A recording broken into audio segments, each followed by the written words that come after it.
गर्भवती बकरी।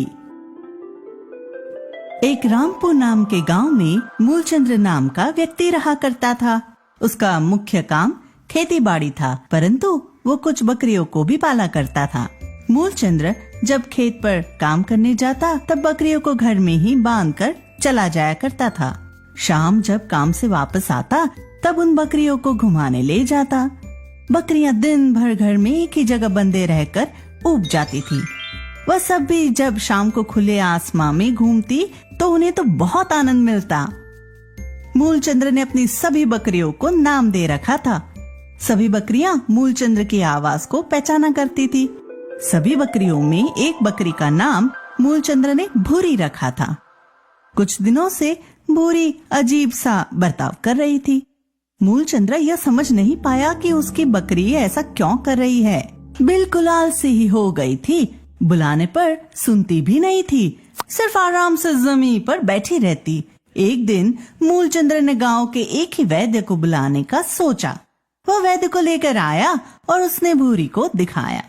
मूलचंद्र वैद्य से बोला, कृपया इसे देखे, पता नहीं इसे क्या हो गया है। हाँ जरूर, अभी देखता हूँ। मूलचंद्र, भूरी माँ बनने वाली है। वो गर्भवती है, इसलिए ऐसा बर्ताव कर रही है। मूलचंद्र यह सुनकर बहुत खुश हुआ। वो भूरी के खाने पीने का अच्छे से ख्याल रखने लगा। आम दिनों की तरह मूलचंद्र खेत का काम पूरा करके आया और अपनी सभी बकरियों को बाहर घुमाने ले गया। भूरी हरी घास खाने में लगी थी। घास खाते खाते वो मूलचंद्र से थोड़ी दूरी पर आ गई। मूलचंद्र की आंख भूरी पर पड़ी। अरे भूरी, वह कहाँ चली गई है? जल्दी आ जा यहाँ। इतना कहकर मूलचंद्र अपनी बाकी बकरियों को संभालने लगा। मूलचंद्र सभी बकरियों को घुमा ही रहा था, तभी जोरदार बारिश होने लगी। अरे रे, अचानक ये बारिश कहाँ से आ गई? जल्दी जल्दी घर पहुँचना होगा। मूलचंद्र अपनी सभी बकरियों को लेकर घर की ओर भागा। हड़बड़ी में मूलचंद्र को ध्यान ही नहीं रहा कि उसने भूरी को अकेला ही छोड़ दिया है। वो सभी बकरियों को लेकर घर आ गया, लेकिन भूरी अभी भी वहीं अकेली खड़ी थी। भूरी कुछ समझ नहीं पा रही थी कि कहाँ जाए। अब बारिश रुक चुकी थी। भूरी इधर उधर घूमने लगी। भूरी टहलते टहलते दूसरे गांव आ गई। अब वो जंगल की ओर जाने लगी। वहाँ जंगली जानवरों की आवाजें आ रही थी। आवाजें सुनकर भूरी बहुत डर गई। भूरी गर्भवती थी, इसलिए ज्यादा चल भी नहीं पा रही थी। भूरी जोर जोर से रोने लगी। बकरी के रोने की आवाज सुनकर एक व्यक्ति जिसका नाम जितेंद्र था वो वहां आया। बकरी को रोता देख वो सोचा, अरे ये बकरी यहाँ क्या कर रही है? लगता है ये बकरी किसी की भी नहीं, इसलिए यहाँ बैठती रो रही है। क्यों ना मैं ही इसे अपने साथ ले जाऊं। किसी ग्राहक को खोज कर इसे बेच दूंगा। वैसे भी ये गर्भवती लग रही है, अच्छा ही है, मैं इसके बच्चों को ले लूंगा और इसे बेच दूंगा। भूरी उस व्यक्ति को देखकर बहुत डर गई और बोली, नहीं नहीं, मुझे छोड़ दो। मैं तुम्हारे साथ नहीं जाने वाली। मुझे मेरे मालिक के पास जाना है। छोड़ दो मुझे। हट, आई बड़ी मालिक के पास जाना है? आज तो तुम मेरे साथ रहेगी। चल मेरे साथ, मैं तो तुझे अपने साथ लेकर ही जाऊंगा। भूरी अपने एक कदम भी नहीं उठा रही थी। जितेंद्र भूरी के इस बर्ताव से गुस्से में आ गया और उसे घसीटता हुआ वहां से अपने घर ले गया। जब मूलचंद्र सभी बकरियों को लेकर घर आया तब उसने ध्यान नहीं दिया कि उसकी भूरी गायब है। लेकिन जब वो सभी को खाना देने आया तब उसने गौर किया कि उसकी भूरी गायब है। मूलचंद्र चारों तरफ भूरी को ढूंढने लगा। भूरी, कहाँ है तू? इधर ही कहीं छुप कर बैठी है, तो निकल बाहर, परेशान मत कर। मूलचंद्र घर से बाहर आया और भूरी को ढूंढने लगा। भूरी को ढूंढते ढूंढते ही उसे ख्याल आया कि उसने शायद भूरी को वहीं छोड़ दिया है जहां वो सभी बकरियों को घुमाने ले गया था। मूलचंद्र उसी जगह पर आता है और जोर जोर से आवाज लगाने लगता है, भूरी, भूरी, क्या तू यही है? कुछ घंटों भूरी को ढूंढने के बाद मूलचंद्र उदास होकर घर लौटा। मैंने अपनी भूरी का अच्छे से ध्यान नहीं रखा, वो चली गई मुझे छोड़कर। जितेंद्र जबरदस्ती भूरी को अपने घर लाया और उसे खूंटे से बांध दिया, जिससे वो वहां से भागे ना। पड़ी रहे यहीं कहीं, नहीं जाने दूंगा तुझे। मुझे जाने दो, मैं यहाँ नहीं रहना चाहती।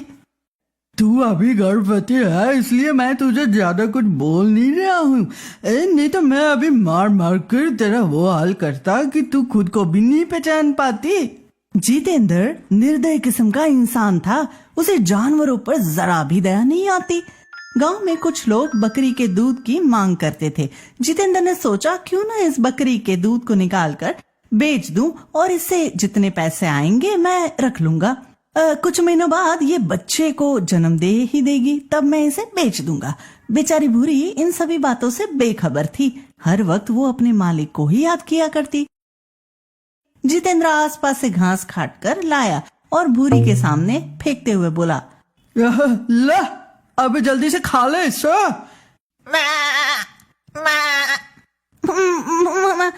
मुझे नहीं खाना इसे, मुझे मेरे मालिक के पास जाना है, वहीं जाकर कुछ भी खाऊंगी, नहीं तो मैं भूखी ही रहूंगी। मतलब तू मुझसे पिटना ही चाह रही है? ऐसे नहीं मानेगे हैं? जितेंद्र गुस्से में पास से एक डंडा उठाया और भूरी को पिटना शुरू कर दिया। बोल अब खाएगी खाना या नहीं? बोल खाएगी या नहीं? भूरी रोने लगी और बोली, मुझे मारो मत, मैं खाना खाऊंगी। चल अब जल्दी से खाना खा ले, नहीं तो वापस से पीटना शुरू कर दूंगा। भूरी वापस पिटाई की बात सुन सहम गई और तुरंत घास खाना शुरू कर दी। जितेंद्र भूरी के साथ बहुत बुरा बर्ताव करता था। जितेंद्र हर रोज भूरी का दूध निकाल लिया करता था और आसपास में बेच दिया करता था। भूरी बहुत कमजोर हो गई थी।